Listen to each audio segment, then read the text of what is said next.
Lumakad siya papunta sa entablado ng talent show na nakasuot ng simpleng, luma ng mga damit at may nakakagulat na kahilingan. Kung maganda ang pagkanta ko, maaari ba akong makahingi ng isang pinggang pagkain?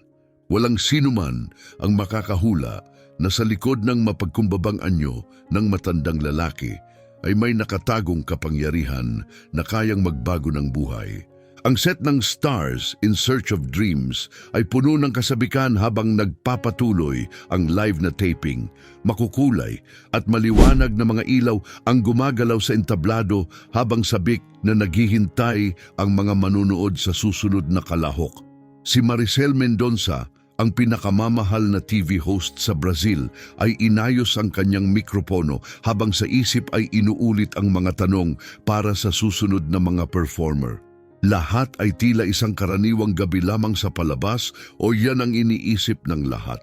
Ngunit sa pinakadulong bahagi ng entablado may isang taong kapansin-pansin. Isang lalaki na may uban at malumanay na mga mata ang nakatitig sa entablado. Suot niya ang medyo kupas pero malinis na kamiseta, maayos na tinagpiang pantalon at sapatos na halatang pinagdaanan na ang mahabang lakaran. Bagamat hindi siya akma sa marangyang mundo ng palabas, siya'y nakatindig ng may dignidad na tahimik na agad nakatawag pansin sa mga security staff. "Paumanhin po, Ginoo, hindi kayo pwedeng manatili dito," sabi ni Roberto, ang head ng seguridad, sa isang mahinahong ngunit matatag na boses. "Para lamang po ito sa mga rehistradong kalahok." Ngumiti ang matandang lalaki, mainit at nakakatunaw ng loob. "Ang pangalan ko po ay Fernando," mahinang sabi niya, "at gusto ko lang sanang makapag-perform. Naniniwala po ako na may mahalaga akong maibabahagi." Nag-atubili si Roberto. Maliwanag na si Fernando ay hindi dumaan sa karaniwang proseso. Walang rehistro, walang panayam at walang staff na kasama. Hindi talaga siya akma bilang isang kalahok. "Ginong Fernando, naiintindihan ko po," paliwanag ni Roberto, "pero may mga patakaran kami. Hindi po pwedeng basta na lang sumulpot at mag-perform. May proseso ng pag-a-apply, panayam at pagpili." "Naiintindihan ko po na hindi ako dumaan sa normal na paraan," mahinang tugon ni Fernando, "pero wala na po akong kakayahan o panahon para dumaan sa lahat ng yon. Sana lang po ay may magbigay sa akin ng kahit isang pagkakataon." Just noon, napadaan si Maricel sa backstage habang sinecheck ang mga huling detalye bago bumalik on air. Narinig niya ang usapan at huminto, nahikayat ng kabaitan at sinseridad sa boses ni Fernando. "Anong nangyayari rito?" tanong niya, laging maalam sa sino mang pumapasok sa studio. Lumapit si Roberto. "Miss Maricel, gusto pong mag-perform ng Ginoo pero hindi po siya rehistrado at hindi dumaan sa tamang proseso." Tiningnan ni Maricel si Fernando at tila may nagbago sa loob niya.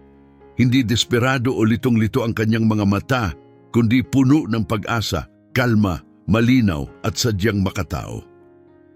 "Ginoong Fernando," mahinahong tanong ni Maricel, "ano po bang gusto ninyong gawin?" Huminga ng malalim si Fernando, tila may ibabahaging napakalalim.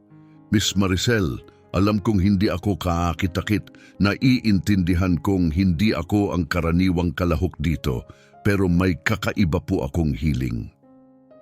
"At ano yun?" tanong ni Maricel habang lumalapit. "Kung maganda po ang pagkanta ko, maaari po ba akong makahingi ng isang pinggang pagkain?" Tumahimik ang buong paligid. Si Roberto, na handang paalisin si Fernando, ay natigilan. Napakurap si Maricel, tila di sigurado kung tama ang narinig. Hindi pera, hindi kasikatan, ni hindi isang pagkakataon sa tagumpay ang kanyang hinihingi. Ang gusto lang niya ay pagkain. "Isang pinggang pagkain?" dahan-dahang tanong ni Maricel, sinusubukang unawain. "Opo ma'am, walang espesyal. Sapat lang para mawala ang gutom. 2 araw na po akong walang matinong kain. Inisip ko, baka maaari kong ipalit ang isang kanta, kapalit ng makakain." Ang tapat at dalisay na tono ng kanyang boses ay tumama kay Maricel na parang kidlat ng emosyon. Sa lahat ng taon niya sa show, nasaksihan na niya ang mga taong nangangarap ng kayamanan, bahay o recording contract. Ngunit wala pang humiling lamang ng pagkain. Ginoong Fernando, malumanay niyang sabi, halatang natatamaan ng damdamin, handa po ba kayong kumanta sa harap ng buong bansa kapalit ng makakain? Opo, Miss Maricel, ang musika po ang naging ilaw ko sa buhay. Kahit kailanman ako'y nawalan ng lahat. Kung magagamit ko ito para makuha ang isang bagay na kasing simple ng pagkain, sulit na po. Tumingin si Roberto kay Maricel, hindi alam ang gagawin. Malinaw ang patakaran ng palabas. Hindi pwedeng mag-perform ang mga hindi rehistrado. Pero paano mo tatanggihan ang isang taong may ganitong kahilingan? Talaga bang marunong kang kumanta? Tanong ni Maricel. Mas interesado na ngayon. Ngumiti si Fernando, maliit ngunit may kumpiyansa. Miss Maricel, kaunti na lang ang natitira sa akin, pero malakas pa rin ang boses ko. Nasa puso ko pa rin ang musika, kahit lahat ng iba ay nawala. Biglang dumating si Dante, ang direktor ng palabas, sa backstage. Maricel, leave na ulit tayo sa loob ng 3 minuto. Anong abala? Kailangan kitang makausap, Dante. Agad niyang sabi, hinila ito sa tabi. Mabilis niyang ipinaliwanag ang nangyari. Tumingin si Dante kay Fernando, tapos kay Maricel, tapos kay Fernando ulit. Maricel, seryoso niyang sabi, alam mong nilalabag nito ang lahat ng patakaran natin. Hindi tayo pwedeng basta magpalabas ng kahit sino sa entablado. Maring sabi ni Dante, paano kung hindi siya matino? Paano kung hindi naman siya marunong kumanta? Paano kung panluloko lang ito? Dante, tingnan mo ang kanyang mga mata. Mahinahong tugon ni Maricel. Nakikita mo ba ang anumang panganib o kabaliwan? Dahil ako, wala akong nakikita. Ang nakikita ko ay isang lalaking dumaan sa maraming hirap pero dala pa rin ang dignidad at matinding pagmamahal sa musika. Narinig ito ni Fernando at marespeto siyang lumapit. Pasensya na po sa abala, kalmado niyang sabi, pero nauunawaan ko po ang inyong mga alalahanin. Hindi po ako baliw at hindi po ako nandito para manlinlang. Isa lang po akong taong naniniwala sa kapangyarihan ng musika na magdulot ng koneksyon sa mga tao. Handa po akong patunayan ito, kahit kapalit lang ay isang matinong pagkain. Napabuntong hininga si Dante. Sa haba ng kanyang karera, nakita na niya ang iba't ibang uri ng tao. Matigas siya, pero may puso rin. Ginoong Fernando, sabi niya, alam mo bang ito ay isang live broadcast? Milyon-milyong manonood ang nanonood. Alam ko po, sagot ni Fernando na walang pag-aatubili. At yun po mismo ang dahilan kung bakit ako narito. Kung kakanta man ako para sa pagkain, mas gugustuhin ko pong gawin ito sa harap ng maraming tao. Baka may isang tao na nanonood ngayong gabi ang kailangang maalala na hindi pa huli ang lahat para tuparin ang isang pangarap. Tumahimik ang buong silid. Sa kabila ng kanyang payak na kasuotan at tahimik na kilos, may dangal at karunungan sa bawat salitang kanyang binigkas. Tumingin si Maricel kay Dante na may mapagpakiusap na mga mata. Dante, sa lahat ng taon ko sa palabas na ito, ni minsan hindi pa ako humiling ng personal. Pero ngayon, humihiling ako. Pakiusap, hayaan mo siyang mag-perform. Naniniwala akong ito ay isang sandaling maipagmamalaki natin. Tumingin si Dante sa orasan. Naghihintay na ang production crew, malapit nang magsimula ulit ang kamera. Tiningnan niyang muli si Fernando, may kapayapaan at lakas sa kanyang tindig na hindi bagay sa isang taong may masamang balak. Sige, sa wakas ay sagot ni Dante, pero susunod tayo sa patakaran. 2 kanta lang ang pwede niyang awitin. Kung walang reaksyon ng audience, ititigil natin pagkatapos ng una. At Ginoong Fernando, tumigil siya sandali, tinaasa ng kilay. Sana nga ay espesyal talaga ang boses mo gaya ng sinasabi mo. Napangiti si Fernando, puno ng tahimik na kumpiyansa. Ginoong Dante, sabi niya, ang inihanda ko ay magpapasalamat sa inyo sa pagbibigay ng pagkakataon. Pangako ko po yan. At sa mga salitang iyon siya ay inalalayan papunta sa entablado. Sa sandaling hindi lang magbabago ng kanyang buhay, kundi pati ng buhay ng lahat ng manonood. Muling lumiwanag ang ilaw sa studio habang bumalik si Maricel sa gitna ng entablado kasama si Fernando. Ang mga manonood na abala pa sa pag-uusap mula sa commercial break ay unti-unting natahimik.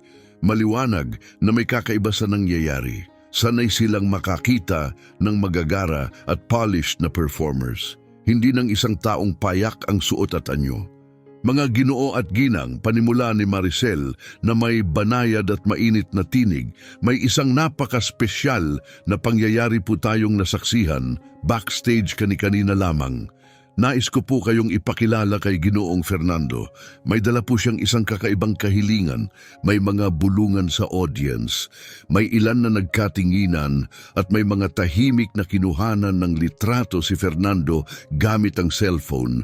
Nanatili siyang kalmado sa tabi ni Maricel, nakatingindig ng may biyaya at hindi natinag sa lumalawak na usisa. Ginoong Fernando, tanong ni Maricel, maari po bang sabihin ninyo sa ating mga manunood ang sinabi ninyo sa akin sa likod ng entablado? Lumakad si Fernando papunta sa mikropono at nang magsalita siya, malinaw ang kanyang tinig na umalingaw-ngaw sa buong studio. Magandang gabi po sa inyong lahat. Ako po si Fernando at ako'y narito dala ang isang simpleng kahilingan. Kung maganda po ang pagkanta ko, maaari po ba akong makahingi ng isang pinggang pagkain? Agad ang naging reaksyon. May ilan sa audience na napatawa ng alanganin, hindi sigurado kung parte ito ng isang comedy skit. May iba na halatang nahipo sa damdamin, hindi alam kung paano tutugon sa isang napakasinsirong tanong, lalo na ang mga matatanda sa audience.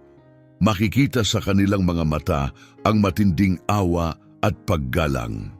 Si Carlos Enrique, isa sa mga pinakakilalang hurado ng show, ay yumuko ng bahagya na may nakataas na kilay.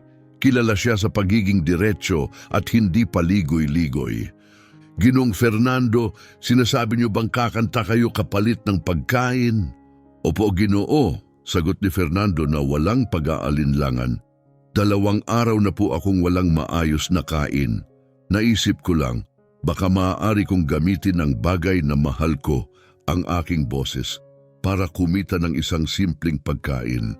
Si Amanda Costa, isang hurado na kilala sa kanyang malasakit at galing sa pagtuklas ng talento, ay marahang pinunasan ang luhang hindi niya napansin. Napakatapat niyan, Ginoong Fernando, sabi niya ng mahinahon. Pero kailangan ko pong itanong, talaga bang naniniwala kayo na karapat-dapat kayong narito? Ngumiti si Fernando, kalmado pa rin, nagliliwanag ang kanyang mga mata sa panloob na pananalig. Ginang Amanda, hindi ko po sana nilakbay ang ganitong kalayo kung hindi ako sigurado. Ang musika po ang kasama ko sa bawat mahirap na sandali ng buhay. Hindi po niya ako iniwan at hindi ko rin siya binitawan. Si Mauricio Silva, isang kilalang producer ng musika at hurado na nakatuklas ng mga sikat na artista, ay tumiklop ng mga braso at tahimik na pinagmasdan si Fernando na may papalalim na interes. Anong klaseng musika ang kinakanta mo? Tanong niya. Kinakanta ko po ang galing sa puso, Ginong Mauricio, sagot ni Fernando. Hindi po ako nakatali sa estilo o uso. Kinakanta ko po ang mga naramdaman ko, ang mga pinagdaanan ko, at ang mga itinuro ng buhay. At anong klaseng buhay ang naranasan mong pwedeng gawing musika? Tanong ni Mauricio, na ngayon ay lubos nang nakatutok. Huminga ng malalim si Fernando, tila inihahanda ang sarili na ibuhos ang kanyang kaluluwa. Naranasan ko po ang saya at lungkot, panahon ng kasaganahan at matinding pangangailangan. Nagmahal ako at naranasan ko rin ang matinding pag-iisa. Pero sa lahat ng yon, natuklasan ko po na ang musika ay ang tanging wika na nauunawaan ng bawat kaluluwa ng tao. Kapag tunay tayong umaawit para tayong direktang nakikipag-usap sa kaluluwa ng isang tao. Tahimik na tahimik ang silid. Walang kahit isang ubo, yapak o bulong ang sumira sa katahimikan. Bawat isa sa studio ay nabigani sa kalmadong presensya at makabuluhang salita ng mapagkumbabang lalaking ito. Ginoong Fernando, marahang sabi ni Maricel, talagang naudyukan ninyo ang aming kuryosidad.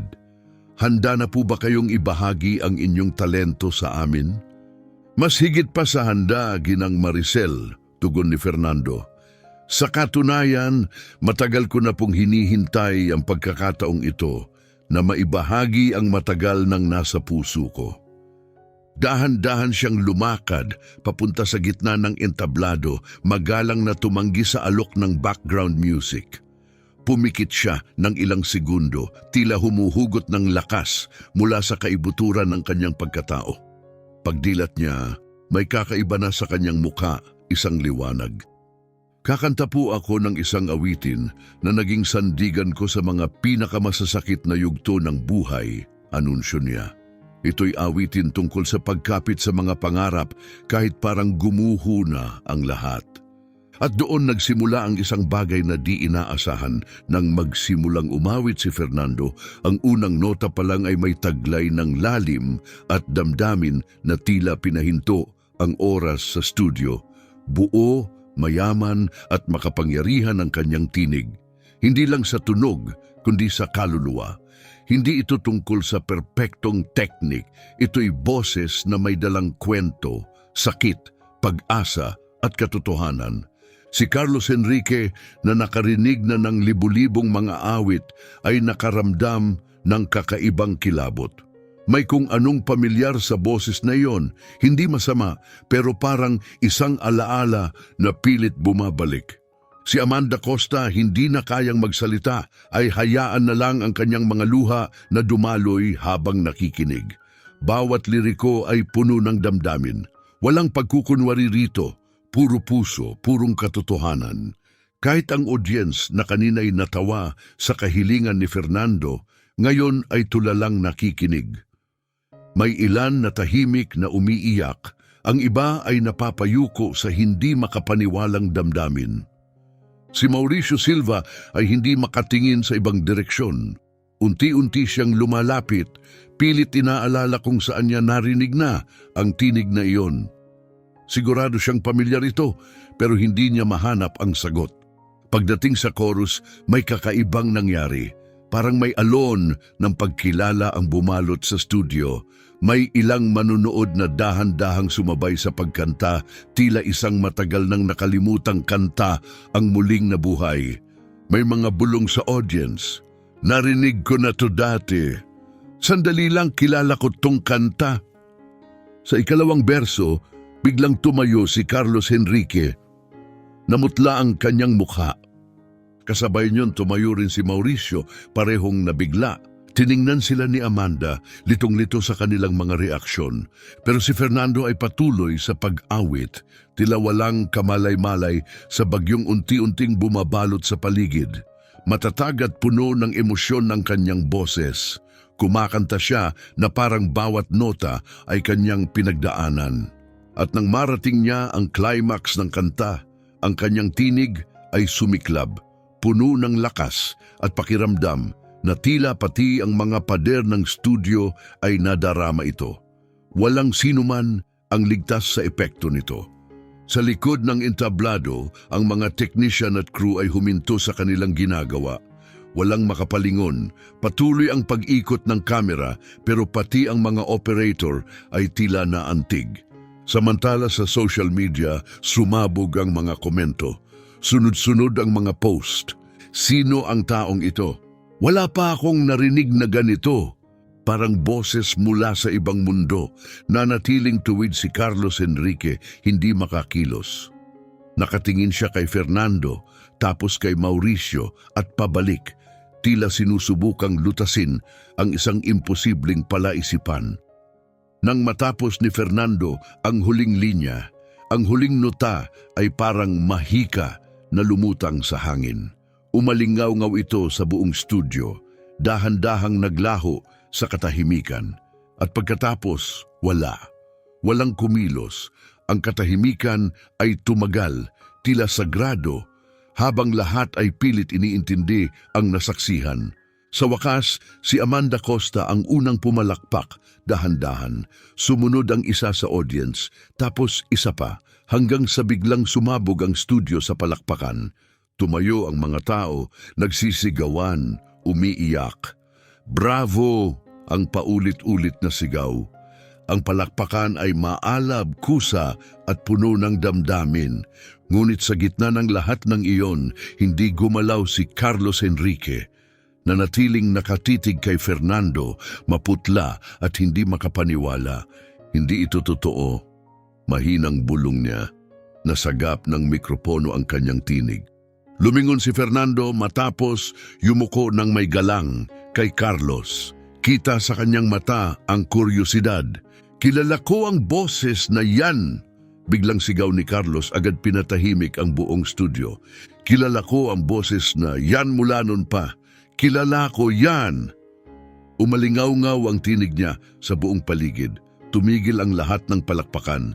Naka-zoom in ang mga kamera. Ramdam ang tensyon sa hangin. Nakatayo si Fernando sa gitna ng entablado. Tahimik, wala siyang takot sa muka, parang matagal na niyang inaasahan ang sandaling ito. Carlos, ano bang sinasabi mo?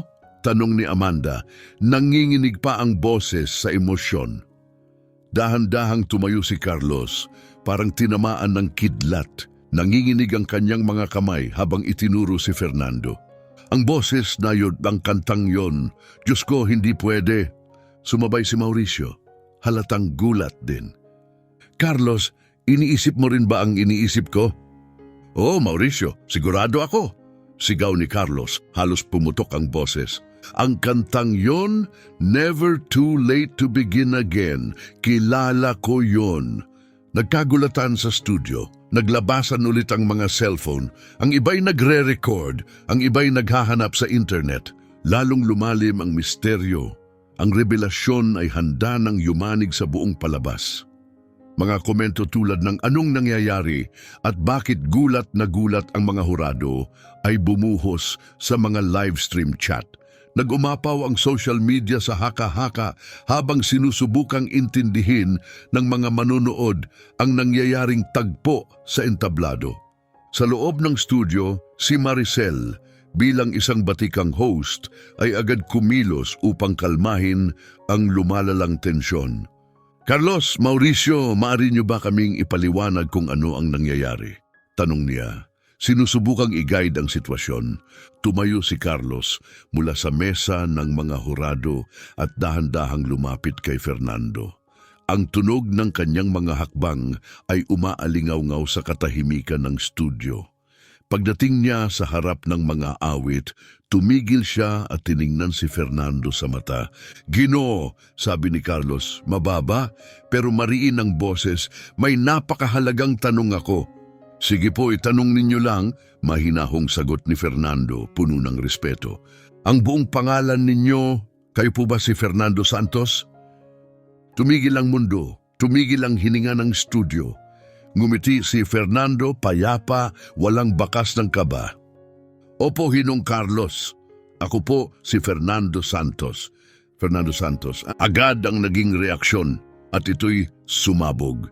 Si Carlos ay napahawak sa kanyang ulo, tila hindi makapaniwala. Napasinghap si Mauricio. Napabalikwas si Amanda, lantad ang pagkagulat. Imposible!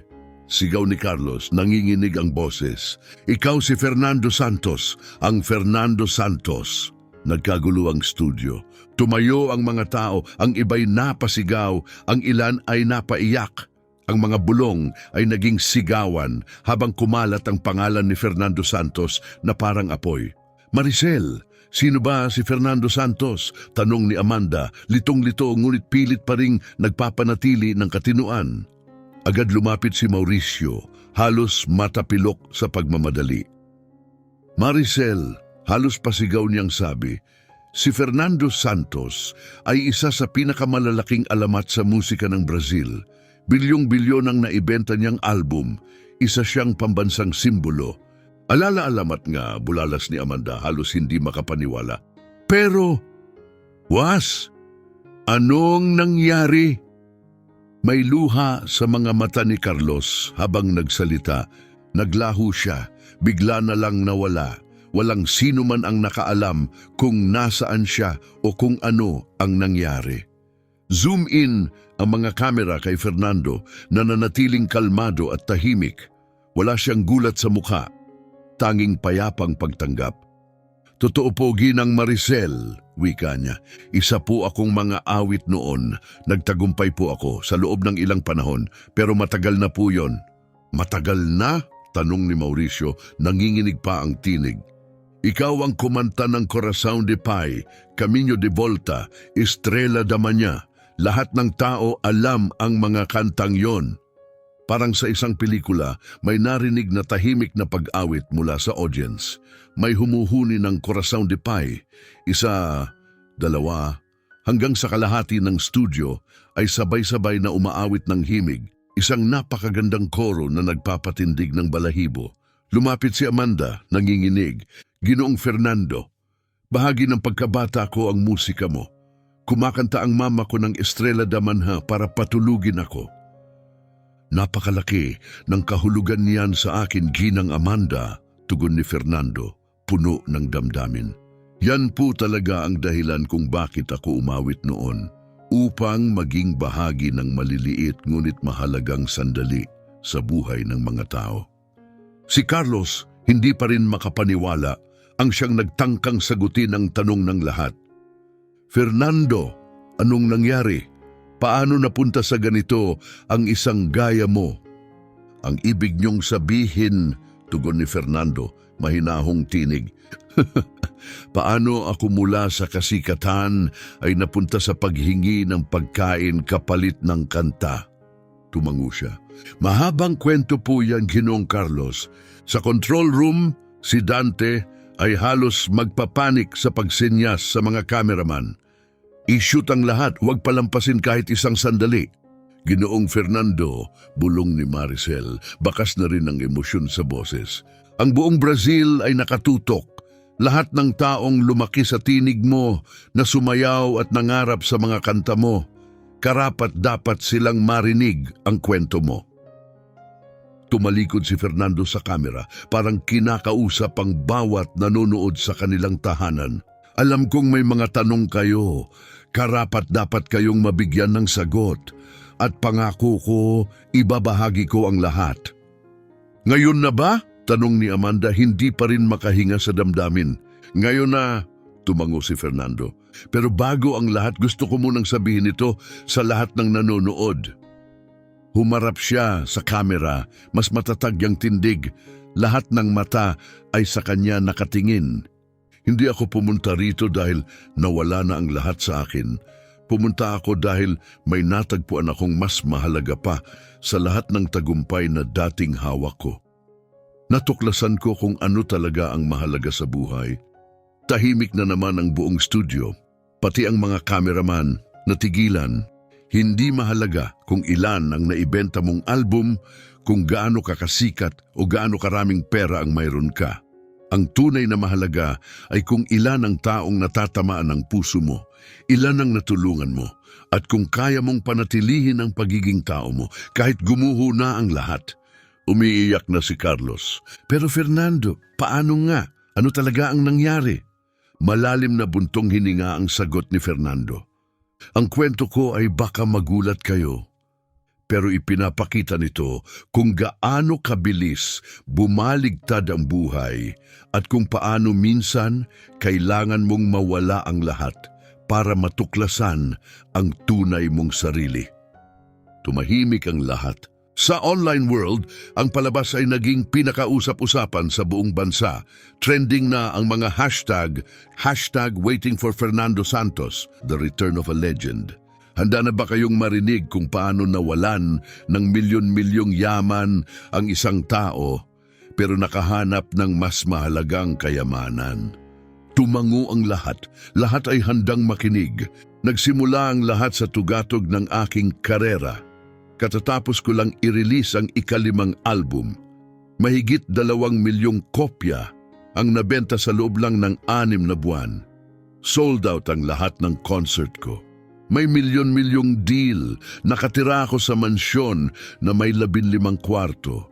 Akala ko hawak ko na ang lahat. Nag-zoom in ang kamera sa kanyang mukha, tapat ang bawat salita. Pero may kapalit ang kasikatan. Isang kapalit na walang nagsasabi sa iyo habang paakyat ka. Umiling siya mabagal. Nagtiwala ako sa maling tao at napabayaan ko ang mga taong totoong nagmamalasakit. Sino? Tanong ni Carlos halos pabulong. Sino ang dahilan? Ang manager ko noon, si Rogerio Villa, siya ang humawak ng lahat. Gusto ko lang kumanta. Ipinagkatiwala ko sa kanya ang pera ko, kontrata, investments. Lagi niyang sinasabi, Fernando, milyonaryo ka, huwag kang mag-alala. Saglit na tumingala si Fernando, tila binabalikan ang alaala. Sa loob ng 3 taon, parang hari ang buhay ko, nagpakasaya ako. Binilhan ko ng mga kotse ang pamilya ko. Pinag-aral ko ang mga anak ko sa ibang bansa. Tumulong ako sa maraming tao. Akala ko, hindi na yon matatapos. Tapos? Tanong ni Amanda. Umiiyak na naman. Isang araw nasa opisina ako, tumawag ang bangko. Huminga siya, mas mabagal ngayon. Sinabi nila, wala nang laman ang account ko. Tumungo siya. Hindi lang walang laman, lubog sa utang, milyon-milyong utang. Gulat bulungan. Hindi makapaniwala ang mga tao. Paano nga ba nawawala ang lahat ng ganon kabilis? Sa huli, nalaman kong si Rogerio ay nagtayo ng peking kumpanya at palihim na ninanakaw ang lahat ng pera ko. Sabi ni Fernando, matatag ang boses, ngunit ramdam ang bigat ng alaala. Peke ang mga dokumentong pinapirmahan niya, pati pirma ko piniki niya. At noong nagsimulang magsiyasat ang mga autoridad, huli na ang lahat. Tumakas siya palabas ng bansa, dagdag niya, dala halos lahat ng ari-arian ko. Napailing si Mauricio, gulat na gulat. Hindi ako makapaniwala, pero hindi ang pagkawala ng pera ang pinakamahirap. Sagot ni Fernando. Ngayon ay mas malalim at personal ang tono. Ang pinakamasakit ay ang matuklasan na ang mga taong inakala kong nagmamalasakit ay mahal lang pala ako sa kung ano ang kaya kong ibigay. Ano ang ibig mong sabihin?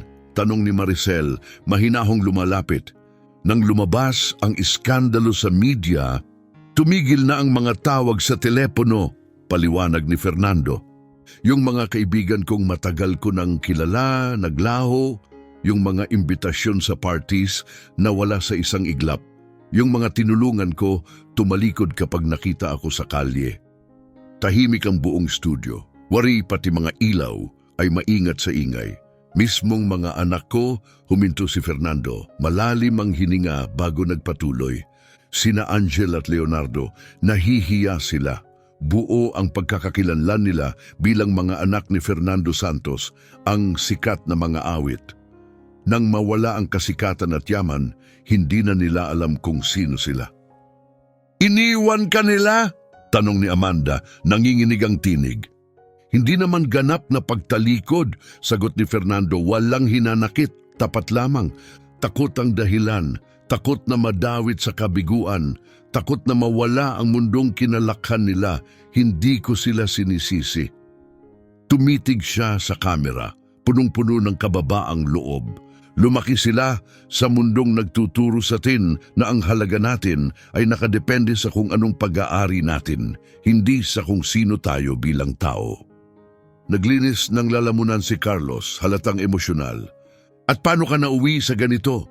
Unti-unti akong nawala, sagot ni Fernando. Una ang mansyon, sumunod ang mga sasakyan, hanggang sa lahat ay nawala. Sandali siyang tumigil, tapos ngumiti, totoo, payapa. Ang natira na lang ay ang damit na suot ko at isang lumang gitara na bigay ng tatay ko noong kabataan ko. May lambing sa ngiti niyang ikinaantig ng audience. At doon ko natuklasan ang isang kahanga-hangang katotohanan. Ano yon? Tila sabay-sabay na tanong ng lahat. Napagtanto ko na hindi ko pala kailangang magkaroon ng lahat ng bagay para maramdaman kong buhay ako, ani Fernando. Tumingala siya, parang inaalala ang isang napakapinapahalagahang alaala. Nang nagsimula akong kumanta sa kalye gamit ang lumang gitara, may mga taong nagbigay sa akin ng ligaya sa 5 minutong kwentuhan na hindi ko kailanman naramdaman sa mga marangyang hapunan ng mayayaman. Nakilala ko si Donna Maria, patuloy niya, isang 80 anyos na matandang babae na nagbebenta ng kendi sa traffic light. Tinuruan niya ako na ang tunay na yaman ay ang paggising bawat araw na may dahilan para ngumiti. Nakilala ko si João, isang batang lansangan na walang tirahan, pero handang magbahagi ng konting mayroon siya sa kapwa niya na wala ring pag-asa. Ipinakita niya sa akin na ang kabutihan ay hindi nasusukat sa dami ng pag-aari, kundi sa lawak ng puso. Hindi ka ba nagalit? Tanong ni Mauricio, halos pabulong pero mariin. Hindi mo ba ginustong gumanti sa taong sumira sa'yo? Sa simula, oo, pag-amin ni Fernando. Mga buwan akong puno ng galit at hinanakit. Sinisi ko ang lahat. Galit ako sa mundo. Tumingin siya sa ibaba tapos muling nagsalita. Pero ang galit ay parang pag-inom ng lason na umaasang ang kalaban mo ang mamatay. Ako mismo ang unti-unting nilason ng damdamin kong yon. At ano ang nagbago? Tanong ni Maricel, mahinahong tinig. Isang bata, sagot ni Fernando, mahina pero puno ng damdamin. Lahat sa studio ay muling lumapit sa bawat salitang susunod. Nasa plaza ako noon, kumakanta lang. Ako at ang gitara. Nilapitan ako ng isang batang babae, mga 7 taong gulang. Butas ang damit, walang sapatos, halatang nasa kahirapan. Bahagyang nanginig ang kanyang boses. Pagkatapos kong kumanta, pumalakpak siya at sabing, "Kuya, pinainit ng kanta mo ang puso ko." Napahikbi si Amanda, tumutulo ang luha. Sa sandaling yon, ani Fernando, naunawaan ko ang tunay kong layunin. Hindi ito tungkol sa kasikatan, sa platinum records o awards. Ito ay tungkol sa paggamit ng tinig upang maghilom, magpaginhawa at magbigay pag-asa sa mga nangangailangan. Iyon ba ang ginawa mo sa mga panahong ito? Tanong ni Carlos, puno ng emosyon. Yun nga po, tango ni Fernando. Kumanta ako sa mga ospital para sa mga may sakit at malungkot, sa mga shelter para sa mga batang ulila, sa mga home for the aged para sa matatandang nakakalimutan na ng mundo. At sa bawat ngiti na nakita ko dahil sa musika ko, higit pa yon sa lahat ng palakpak na natanggap ko sa punong arena.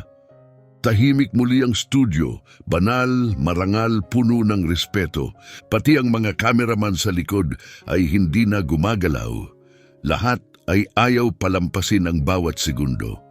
Kaya ako nandito ngayon, sabi ni Fernando, tumitig sa lente ng kamera. Hindi dahil desperado ako para sa pagkain, kundi para ipakita sa lahat na kahit gaano kakalalim mahulog, may daan pa rin patungo sa mas malalim na kahulugan. Dumating ako para patunayan na ang tunay na talento ay hindi nawawala kahit mawala ang liwanag ng spotlight. Boses na halos maputol, tanong ni Mauricio. Pero, na-miss mo ba ang kasikatan, ang tagumpay? Ngumiti si Fernando, malalim, tila galing sa maraming taon ng pagmumuni-muni. Gusto mo bang malaman kung ano talaga ang pinaka-namimiss ko? Tumigil siya, tahimik, at sa tinig na puno ng lambing at pananabik, sinabi niya, "Na-miss ko ang mga anak ko. Miss na miss ko ang yakapin sila, ang sabihing mahal ko sila, anuman ang mangyari." Bulong ni Fernando, ang boses ay banayad, ngunit puno ng sakit. Hindi ko namimiss ang pagiging sikat, namimiss kong maging ama. Biglang tumunog ang telepono ni Maricel, malakas, kagyat, at bumalot sa katahimikan ng studio. Sinulyapan niya ito at agad nagbago ang kanyang ekspresyon. "Ginong Fernando," nanginginig ang tinig ni Maricel, "nakatanggap po ako ng isang napaka-espesyal na tawag." Lahat ay napayuko, naghihintay. May isang tao sa kabilang linya na gustong makausap ka, Liv. Sino po? Tanong ni Fernando, halatang naguguluhan. Napuno ng luha ang mga mata ni Maricel. Ang anak mong si Angel, napanood niya ang palabas at gusto kanyang makausap. Tahimik. Napakatahimik, parang tumigil ang buong mundo sa sandaling iyon. Hindi agad gumalaw si Fernando. Nakatayo siyang tila nag-freeze, pilit inuunawa ang narinig. Gusto talaga niya akong makausap? Tanong niya, at sa unang pagkakataon may pag-uga sa kanyang boses. Opo, Ginoong Fernando, kumpirma ni Maricel, nanginginig ang kamay habang hawak ang telepono. Puno siya ng emosyon. Gusto niyang kausapin ka, harap sa buong bansa. Nagkatinginan sina Carlos, Amanda at Mauricio, hindi makapaniwala. Sa dami ng taon nila sa TV, wala pa silang naranasang ganito. Hawak ng audience ang kanilang hininga. Ang iba, nakapatong ang kamay sa dibdib, pilit pinapanatili ang damdamin. Ilagay mo siya sa speaker, sabi ni Dante mula backstage, halos pabulong. Kailangan itong marinig ng buong Brazil. Inoon ni Maricel ang speakerphone at inilapit ito sa mikropono. Nagkaroon muna ng kaunting static, tapos narinig ang banayad, nanginginig na paghinga ng isang babae. Tay, marupok, nanginginig ang tinig, puno ng damdamin. Pumikit si Fernando, tila sinisipsip ang bawat tunog ng salitang matagal niyang hindi naririnig. Pagdilat niya, may luhang kumikislap sa kanyang mga mata. Anak, kamusta ka? Bulong niya, halos hindi marinig. Ikaw ba talaga yan? Ako to, Tay, si Angel. May sabayang buntong hininga sa studio. Si Amanda ay hayagang umiiyak. Si Carlos ay tahimik na nagpahid ng luha. Pati si Mauricio na kilala sa katatagan ay halatang apektado. Tay, pinapanood ko ang show kasama ang mga anak ko. At nang marinig ko ang boses mo, akala ko panaginip lang. Pero nang i-zoomin ng camera, huminto siya tila sinusubukang kumalma. Tuloy mo lang anak, nandito lang ako, sabi ni Fernando banayad. Umiyak ako ng sobra. Nagtanong ang mga anak ko kung bakit umiiyak si Mommy at hindi ko masabi na muling lumitaw ang ama kong akala ko ay nawala na habang buhay. At na sa unang pagkakataon, nakilala nila ang kanilang lolo. Parang kidlat ang tama ng mga salitang yon kay Fernando. May mga anak ka na? Tanong niya, halos hindi makapaniwala. O, Tay, sagot ni Angel. Si Pablo ay 8 na, si Rowena ay 5 taong gulang. Magaganda sila, Tay. May mga mata silang katulad ng sayo. Napahawak si Fernando sa kanyang dibdib, parang pinipigil ang pusong gustong tumalon. Tahimik ang buong audience, maraming umiiyak. Te, bulong ni Angel, may gusto po akong itanong. Kailangan ko pong humingi ng tawad.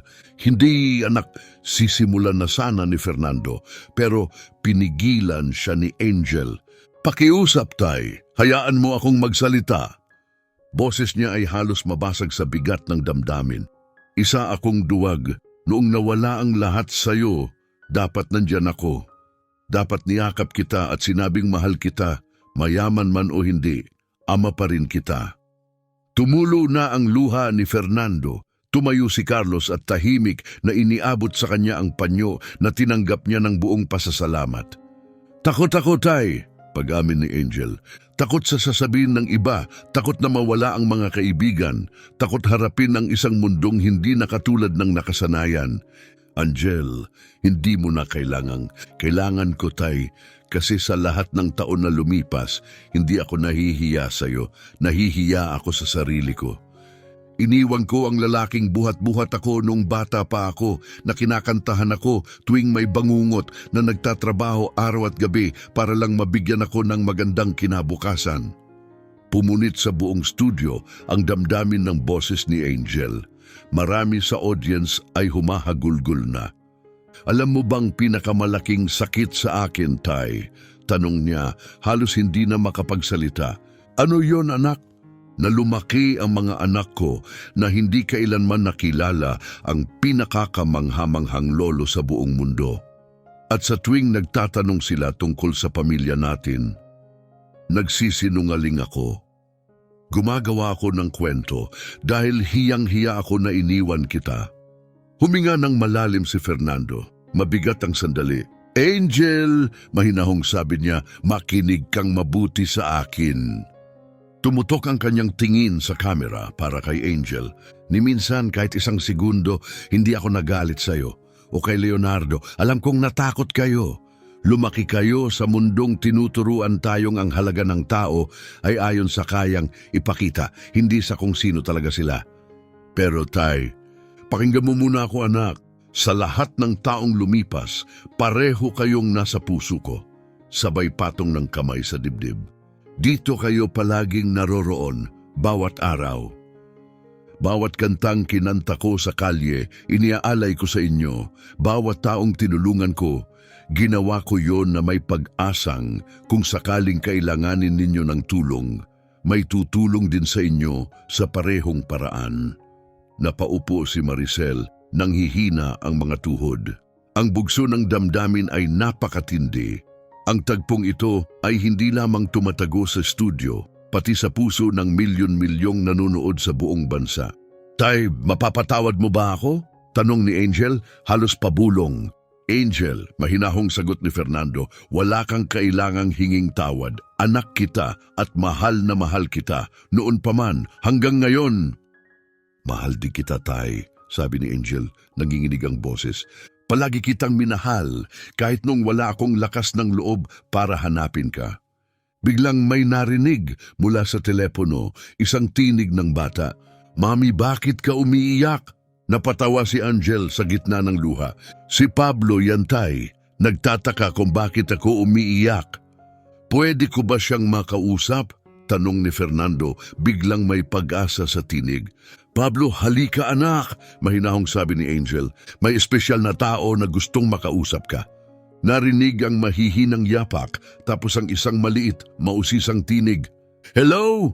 Hi Pablo, ako si Fernando. Hi, sinong Fernando? Bakit po umiiyak si Mami? Ngumiti si Fernando habang umiiyak. Umiiyak siya dahil sobrang saya niya, Pablo. Minsan, kapag puno ng tuwa ang puso ng tao, umiiyak sila. Kayo po yung kumakanta sa TV, di ba? Ako yon, Pablo. Magaling po kayo, sabi ni Mami, espesyal daw kayo sa kanya. Tumingin si Fernando mula kamera sa audience at balik sa telepono. Pablo, pwede ba akong magsabi ng isang sikreto? Sige po, ako ang lolo mo. Tahimik, puno ng damdamin. Tapos narinig ang iyak ni Angel na mas malakas. Lolo ko, totoo? Kayo talaga ang lolo ko? Oo, Pablo, ako ang lolo mo. Wow, may lolo akong singer. Rowena, halika dito. Si lolo nasa TV. Narinig ang patakbo ng maliliit na paa, kasunod ng matinis na boses. Lolo, nasaan si lolo? Hi, Rowena, ako ang lolo mo si Fernando. Hi, lolo, pupunta ka po ba sa bahay namin? Tumigil ang mundo. Inosente, totoo at dalisay ang tanong ng bata. Ito ang tanong na nasa puso ng lahat. Pero walang naglakas ng loob na itanong. Rowena, nanginginig ang tinig ni Fernando, gustong gusto kong makita kayong dalawa ni Pablo. Tay, muling sambit ni Angel, saan ka ngayon? Pupuntahan kita. Kailangan kitang mayakap at humingi ng tawad ng harapan. Angel, ako? Hindi mahalaga kung saan ka, pupuntahan kita ngayon na. Lumapit si Maricel banayad at may malasakit. Angel, ako si Maricel, host ng programa. Nandito ang iyong ama ngayon sa studio ng Stars in Search of Dreams. Nandyan siya ngayon? Oo, at may mungkahi ako. Lahat ng tao ay lumapit, walang gustong mapag-iwanan. Pumunta ka rito. Ngayon din, bigyan natin ng sandali ang buong Brazil na hinding-hindi nila makakalimutan ang pagbabalik ng isang pamilyang pinagtagpo ng pag-ibig. Gagawin niyo talaga yon? Tanong ni Angel, gulat. Higit pa ron, sagot ni Maricel, tumingin kay Dante na agad tumango. Magpapadala kami ng sasakyan ngayon din para sunduin kayo. at makikilala ng mga anak mo ang kanilang lolo live sa buong bansa. Sumigaw sa tuwa si Angel, sumunod sina Pablo at Rowena, puno ng sigaw ng ligaya. Tay, ani Angel, huwag kang aalis, papunta na kami. Lumipas ang 45 minuto mula sa tawag. Ang Stars in Search of Dreams ay naging sentro ng damdamin ng buong bansa. Si Dante, tulad ng isang maestro, ay abalang-abala sa likod ng kamera para tiyaking maayos ang live na tagpo. Sa social media, nagka-meltdown. Maricel, bulong ng producer sa Earpiece, grabe ang ratings. 42 milyong tao ang nanonood sabay-sabay. Wala pa tayong ganitong nakitang tagpo sa kasaysayan ng TV. Tumingin si Maricel kay Fernando. Nasa gitna pa rin siya ng entablado. Kalma, mahinahon, at may tindig ng lakas na kahanga-hanga. Ginoong Fernando, tanong niya, kinakabahan ka ba? Ngumiti si Fernando, banayad. Ginang Maricel, matagal ko nang pinapangarap ang sandaling ito. Parang panaginip pa rin, hindi pa rin ako makapaniwala. Lumapit si Amanda na mula pa kanina ay umiiyak. Pwede po akong magtanong, medyo personal. Oo naman, Ginang Amanda, ano ang sasabihin mo sa mga apo mo kapag nakita mo na sila? Tumigil si Fernando, saglit na nag-iisip. Tumingin siya sa kamera na para bang naroon sina Pablo at Rowena. Sasabihin ko sa kanila na ang lolo nila ay maraming taon na natutong unawain ang mga pinakamahalagang aral sa buhay para maging pinakamahusay na lolo na kaya niyang maging. Ngumiti siya ng may lambing.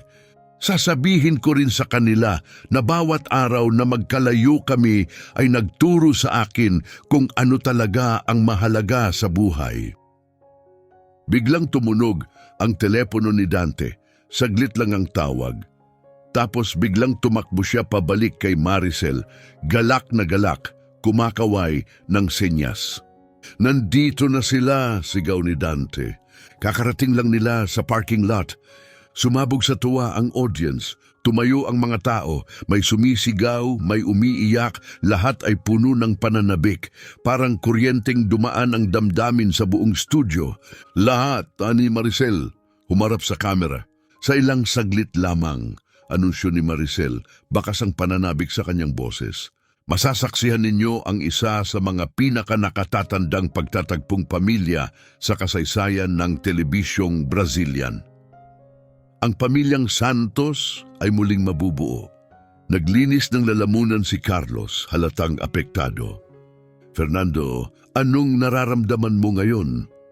Parang isang lalaking muling ibinabalik ang pinakamahalagang bahagi ng buhay niya, tugon ni Fernando, ang mga matay kumikislap sa damdamin.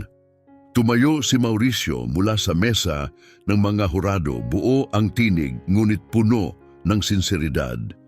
Fernando, kailangan kong sabihin ito, 2 dekada na akong nasa industriya ng musika pero wala pa akong narinig na kwento na nakagagalaw ng puso gaya ng sayo. Salamat po, Ginoong Mauricio, sagot ni Fernando buong pagpapakumbaba. Pero may isang bagay kang hindi pa alam, dagdag ni Mauricio. Ngayon ay seryoso ang tinig.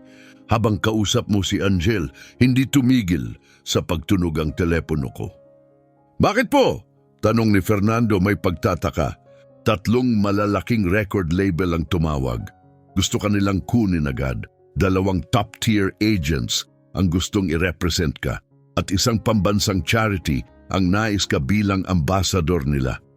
Tahimik si Fernando, tila nabigla. Alam mo ba kung ano ang ibig sabihin niyan, Mauricio? Nababalik ang karera mo. Umiling si Fernando, ngumiti ng banayad. Hindi, ibig sabihin nito, magkakaroon ako ng paraan para makatulong sa mas maraming tao. Ang second chance na ito ay hindi lang para sa akin, ito ay para maiangat ang iba. Tahimik ang buong studio. Sa isang sandaling inaasahan mong kasikatan ang nasa isip niya, ang laman ng puso niya ay serbisyo. Walang makapagsalita, lahat ay humanga. Biglang bumukas ang pintuan sa gilid ng entablado. Pumasok si Roberto, ang security guard. Kasunod ang tatlong figura na nagpahinto sa paghinga ng buong silid. Nauna si Angel, isang eleganteng babae sa kalagitnaan ng 30, may malalambot na matang kapareho ng kay Fernando. Hinahawakan niya ang kamay ng dalawang bata. Si Pablo, 8 taong gulang na may magulong buhok at mahiyain, ngunit matamis ng ngiti. At si Rowena, 5 taong gulang na maliwanag ang mata, may maliliit na tirintas at puspos ng kuryosidad. Sa unang pagkakita ni Fernando sa kanila, nabasag ang lahat ng natitirang pagpipigil niya. Bumuhos ang luha sa kanyang mga mata.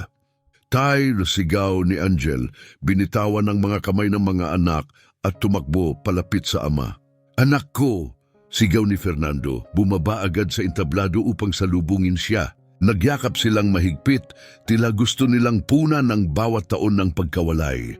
Isang dambuhalang emosyon ang dumaloy sa buong studio. Walang ni isa ang nakaiwas sa luha.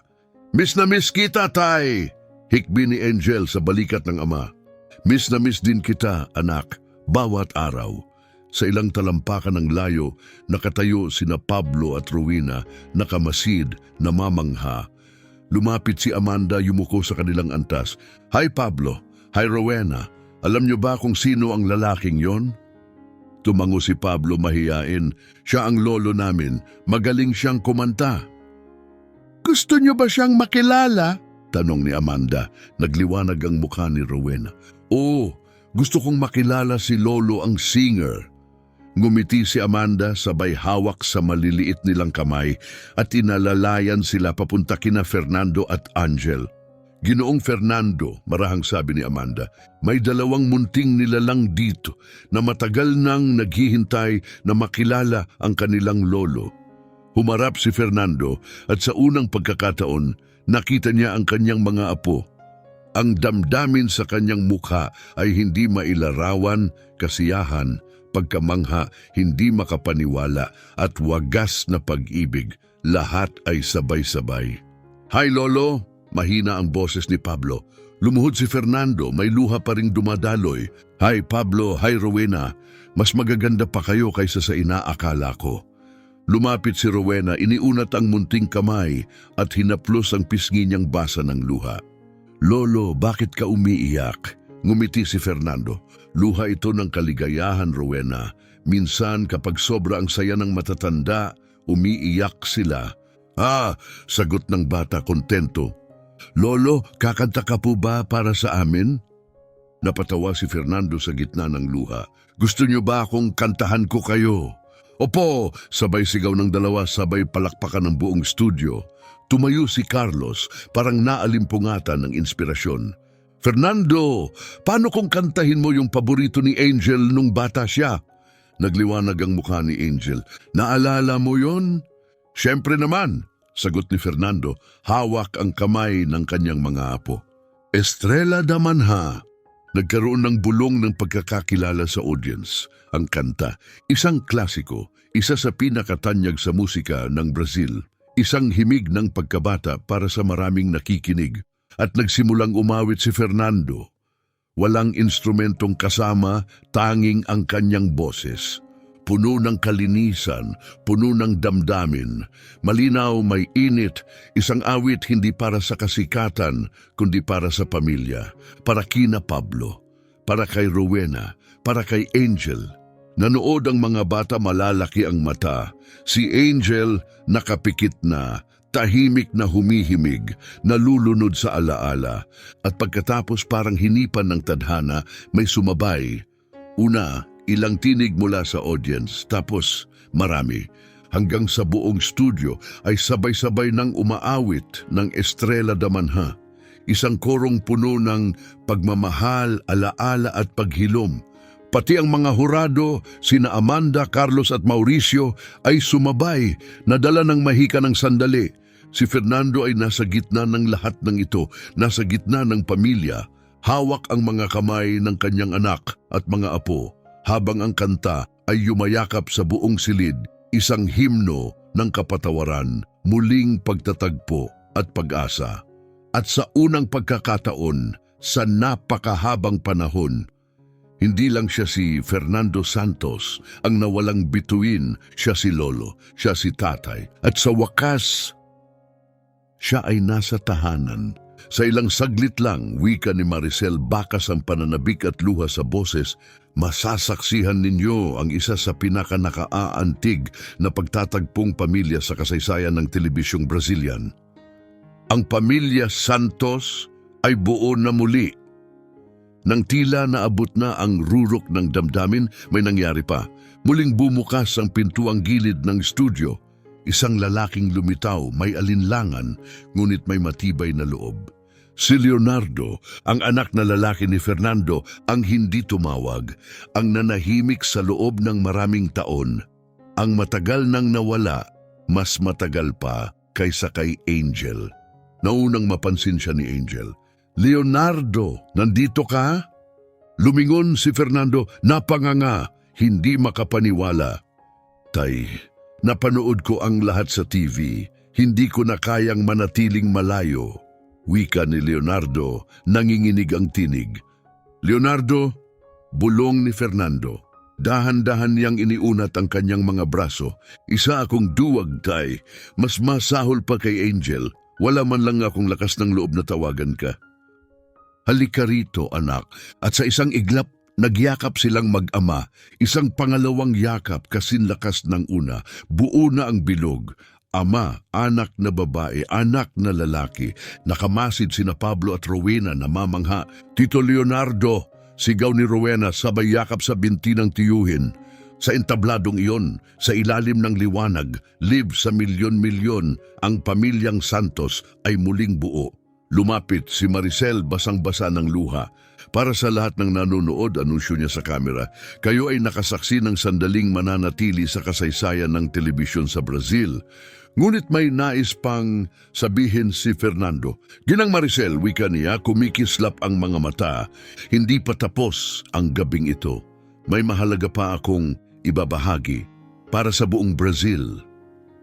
Tumango si Maricel, humakbang sa tabi niya. Handang makinig ang buong bansa, hinong Fernando. Ano po yun? Tumingin si Fernando sa kanyang mga anak, sa mga apong yakap ang kanyang mga binti at saka hinarap ang kamera. Una sa lahat, salamat sa bawat isa sa inyo. Ngayong gabi, binigyan ninyo ako ng bagay na hindi kayang tapatan ng anumang kayamanan, ang pagkakataong maibalik ang aking pamilya. Tahimik ang silid, lahat nakikinig. Pero sa mga taon kong pag-awit sa kalye, may natutunan akong mahalaga, patuloy niya.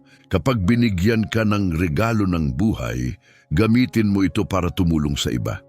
Kaya't buong puso kong ipinapahayag ang paglikha ng Morning Star Institute, anunsyo ni Fernando.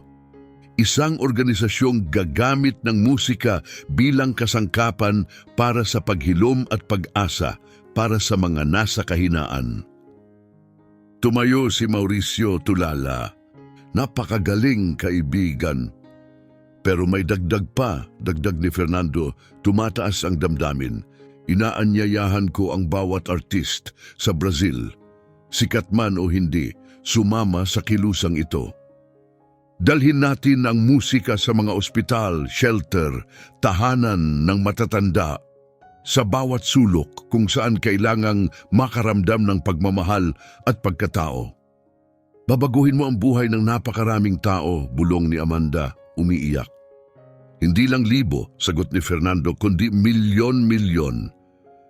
Dahil ang musika ay hindi nagtatakda ng hangganan. Hindi ito nagtatanong kung magkano ang laman ng bulsa. Ang musika ay dumidiretso sa puso. Biglang may narinig sa earpiece ni Maricel, boses ni Dante. Maricel, hingal niyang sabi, may nangyayaring malaki. I-on mo ang main screen, ngayon din. Dahan-dahang bumaba ang isang malaking screen mula sa kisame ng studio. Ang imaheng lumitaw ay nakagugulat. Isang live national broadcast. Iba't ibang camera feed mula sa iba't ibang bahagi ng Brazil. Mga kababayan, ani Maricel sa kamera, halos hindi makapaniwala, hindi ninyo kailanman aakalain ang nangyayari sa buong bansa. Una, Hospital das Clínicas sa São Paulo. Mga doktor, nurse, pasyente sama-samang umaawit ng Estrella Damanya, umaalingaw-ngaw ang pag-asa. Leave ito, paliwanag ni Maricel habang umiiyak. Mga frontliners at pasyente pinagbuklod ng kwento ni Ginoong Fernando. Sumunod, shelter ng matatanda sa Rio de Janeiro. Nagkakapit kamay ang mga matatanda, umaawit, nangingilid ang luha. Hindi ka panipaniwala sa bulong ni Carlos. Sunod, aerial shot ng pampublikong plaza sa Porto Alegre, puno ng tao. Buong pamilya, mga batang nasa balikat ng ama, matatandang may hawak na kandila, umaawit ng iisang himig.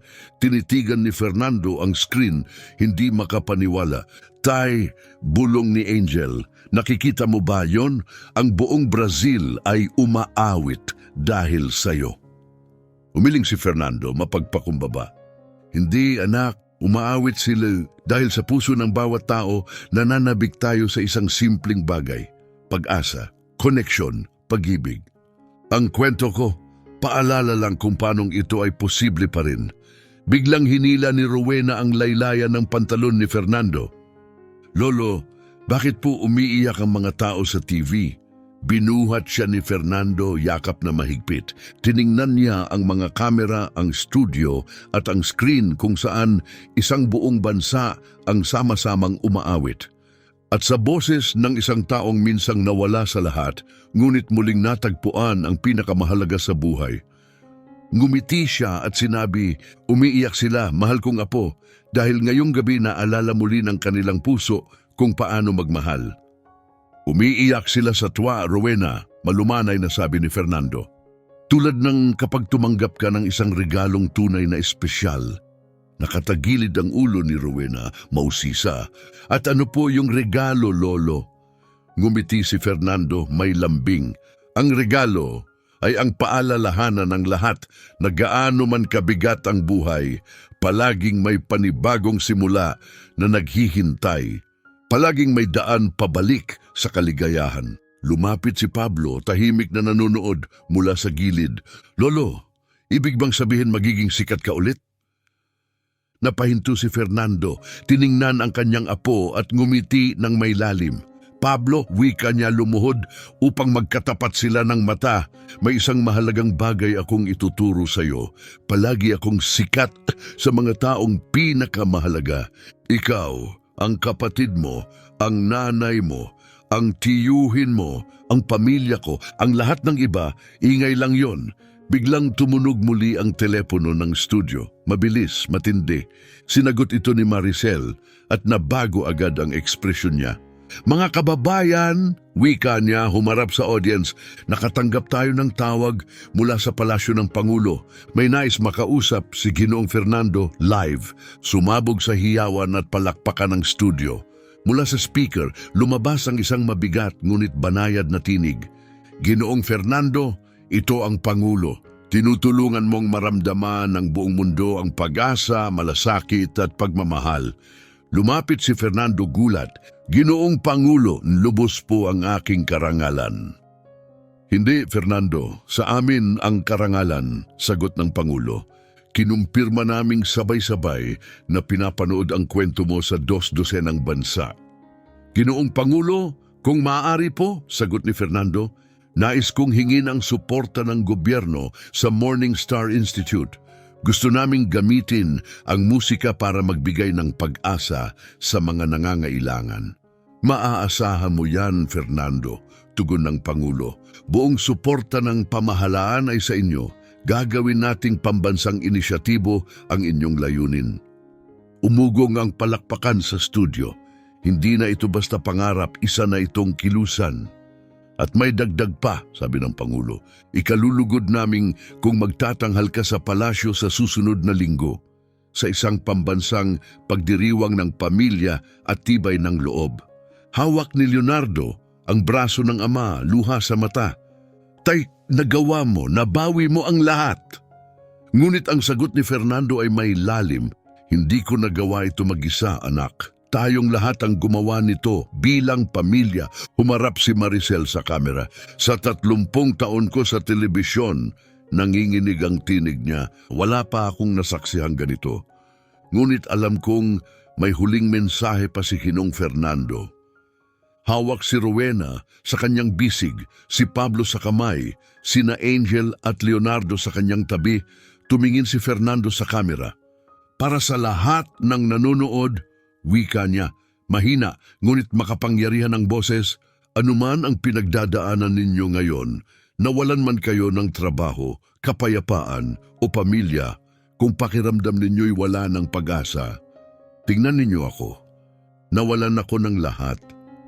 Kasikatan, kayamanan, tahanan, at ang pinakamasakit, ang aking pamilya. Naabot ko ang pinakailalim, ngunit dito ko natuklasan, minsan ang pinakailalim ang siyang pinakamatibay na pundasyon para magsimula muli.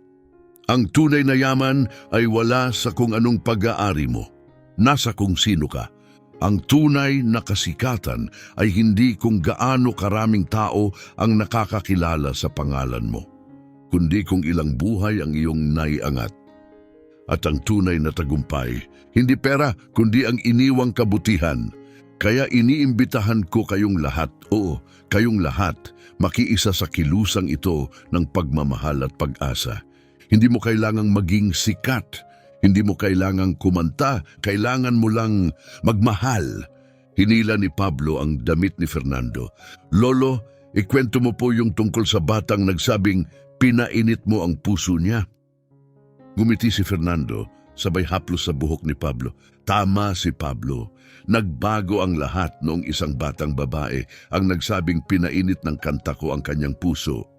Doon ko natutunan, isang simpleng bagay, bawat isa sa atin may kakayahang painitin ang puso ng iba. Sa isang ngiti, isang mabuting salita, isang simpleng kanta, huwag niyong maliitin ang kakayahan niyo na baguhin ang araw ng isang tao. Pwede rin po akong magsalita, tanong ni Angel. Siyempre, anak, sagot ni Fernando. Gusto kong humingi ng tawad sa bawat pamilyang nagkahiwalay dahil sa pride, sa galit o sa katahimikan. Maikli ang buhay para sayangin sa pagkakalayo sa mga mahal natin. Tumabi si Leonardo sa kanya. At gusto kong sabihin, hindi kailanman huli ang lahat para bumalik, para magsabi ng patawad, para magsimulang muli. Lolo, pwede rin ako? Tanong ni Rowena. Mahinhin! Natawa si Fernando sa gitna ng luha. Siyempre, munting bituin. Gusto ko lang sabihin na ang magkaroon ng lolo ay ang pinakamagandang bagay sa buong mundo. Nagtawanan at napaluha muli ang buong studio. Tumayo si Carlos, nagsimulang pumalakpak. Mga kababayan, saksi kayo sa pinakadi malilimutang gabi sa kasaysayan ng telebisyon sa Brazil. Tumayo sina Amanda at Mauricio, sumunod ang buong audience para sa isang huling standing ovation. Humarap si Maricel sa kamera. Ngayong gabi, Brazil, napatunayan nating totoo ang milagro, na ang pagmamahal ay laging nakakahanap ng daan pabalik, na sagrado ang pamilya at na ang musika ay may kapangyarihang magpagaling, magbuklod at magbigay inspirasyon. Tumingin si Fernando sa kanyang pamilya, sa crowd, sa kamera, sa bansang umawit ng pag-asa. Maraming salamat, Brazil, wika niya. Salamat sa pagbibigay sa akin ng pagkakataong ipakitang hindi kailanman huli ang lahat upang magsimulang muli. Hindi huli para maging masaya at hindi kailanman huli upang maging dahilan ng ngiti ng iba. Habang tahimik na tinutugtog ang Estrella da Manha, bumaba ang credits. Pero hindi huminto ang musika. Lahat ay sabay-sabay na umawit. Audience, hurado, crew, pamilya. Isang sandaling mananatiling buhay magpakailanman. Sa buong bansa, mahigit 50 milyong tao ang nakilahok sa social media. Nagyakapan ang mga estranghero sa lansangan. Tumunog ang mga telepono. Humingi ng tawad, nagpatawad. Ang Morning Star Institute ay nabigyan ng suporta mula sa mga artista, CEO at ordinaryong mamamayan. Sa loob ng isang linggo, may pondo na ito para sa 5 taon at daan-daang volunteers. Pero ang pinakamatinding pagbabago, tahimik itong nangyari sa loob ng puso ng bawat isa. Habang palabas si Fernando, Sa studio, bit-bit si Rowena, hawak ang kamay ni Pablo kasama sina Angel at Leonardo. Hindi na siya ang lalaking nawalan ng lahat. Siya ang lalaking natagpuan, ang pinakamahalagang bagay sa mundo, ang magmahal, ang mahalin, at gamitin ang biyaya upang magdala ng liwanag sa iba. Wakas.